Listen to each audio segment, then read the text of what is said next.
722 is over in England since June for the memorial of Sir Stirling Moss.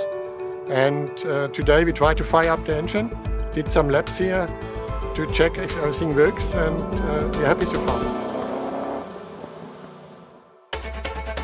We're at the Royal Naval College in Greenwich because basically it's like a sort of stunt double for the centre of London. It's where people like Bond and such like come and film, so that they've got somewhere that looks like Whitehall but is all closed roads. This is where the camera guys have the time to sort of indulge themselves a little bit and get all those details. The car looks great from every angle, and we're really looking forward to some day where we're going to be actually taking this out on the streets of London. The 722, Stirling Moss's car, back to his house. It's going to be something really special.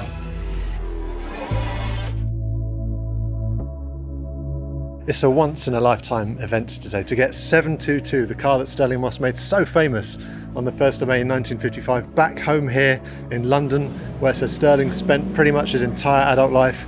It's truly magical. We've had a helicopter up in the sky, we've had people along the entire route through Westminster, and then coming back to Mayfair here. The car was filmed car to car with a tracking vehicle and cameras inside the car as well, just to capture everything once. We had one chance to do this. Stirling Moss winning the Mille Miglia in 1955 in that car is one of the great feats in the history of motor racing. It was that car which kind of put Stirling Moss on the map. They used to call him the Boy Wonder, and he kind of became Mr. Motor Racing after that. The car today is being driven by Gert Straub. Nobody knows those cars better than Gert. They're kind of his family.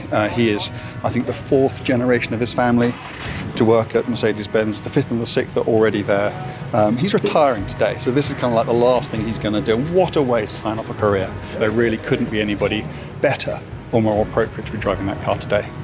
At the beginning I was a little bit nervous because there's always a pressure on the driver, but now after we are finished, it's a fantastic feeling. It's a race car designed to be on a racetrack full speed and not designed for stop and go traffic in town. But the police did a perfect job. They guided me through town, and it was comfortable for me. Going over the bridges was a special moment, seeing Big Ben left to me. But I was always fully concentrated on the car. Lady Moss has been tremendously welcoming here at her home in Shepherd Street, and also their son Elliot, who we'll see in the film as well. Without their support and active engagement, none of this would have been possible. Throughout my entire life, that race, this car, of all the cars he drove, and there are a lot, and this just meant more than anything else. I mean, it's literally etched onto the building on his balconies. My personal memory of it is from 2015, which was the 60th anniversary in Braysher, and I think the last time I ever did a public thing with him.